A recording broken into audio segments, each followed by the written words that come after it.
Hi everybody, thanks for being here. So today we're talking about the elimination of dairy on the hormone reset diet, and the hormone we are resetting is the growth hormone. So yesterday I shared with you how the elimination of grains affects inflammation in the body. Turns out that both dairy and grains are two of the biggest contributing factors to inflammation. And why that's important is because your natural way of being is to be completely healthy and disease-free. And inflammation is a response within the body when there is disease present. So whether you have a cold or cancer, you're going to have inflammation. And the body's response to disease is an inflammatory one. And both grains and dairy feed that inflammation. Typically, your body should only have an inflammatory response for about 72 hours. That's 3 days. So if you have inflammation, chronic inflammation, there is a really good chance that you're feeding it with foods. And by eliminating some of those foods, you could really reduce pain, unnecessary aches, headaches, and reduce the duration of anything from a cold to any other disease. So, with that said, the other thing I learned is that about 75%, this was shocking to me, 75% of people from a variety of cultures do not have the ability to digest milk. And what I started looking at was we are the only animals on the planet that actually consume milk after we've been weaned off of it, like after we've stopped breastfeeding or after we've stopped nursing. All other animals, once they're weaned, they don't consume dairy anymore, but we do. And we consume it from a different species.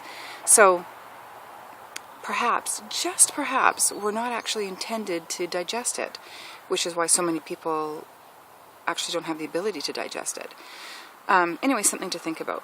So for me, on the dairy elimination, to be completely honest, I didn't notice a whole lot, but that, I believe, is in part because for about 4 months now, I've been working myself off of dairy.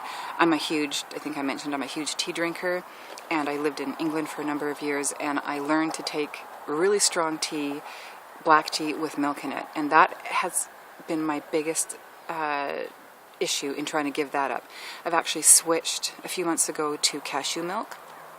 No, it's not exactly the same, but it's better than not having it at all, and it's grown on me now. And I like cashew milk better than almond milk in tea. It's just a little more neutral tasting. It wasn't a big hardship for me to give up the dairy. Yes, I love yogurt. Yes, I love good cheese, and I will probably continue to have those things every now and again, but they're for sure not going to be a part of my daily eating program. So if the thought of giving up dairy in its entirety is a little bit of a panic situation for you, in my coaching program that I have, Nurturing You, Fuel Your Success, we go into all sorts of dairy alternatives. There's nut-based cashew and cashew-based yogurts and coconut-based yogurts. As a raw food chef, I have a vast knowledge of what you can eat instead, and I used that information in this plan so that I was never hungry. I didn't deal with any of the withdrawals that I normally would, other than, typically the sugar and what I talked about with the grains. But I also know how to make breads and crackers without using any of those products, so I go into real depth with that in that program. So just something to think about.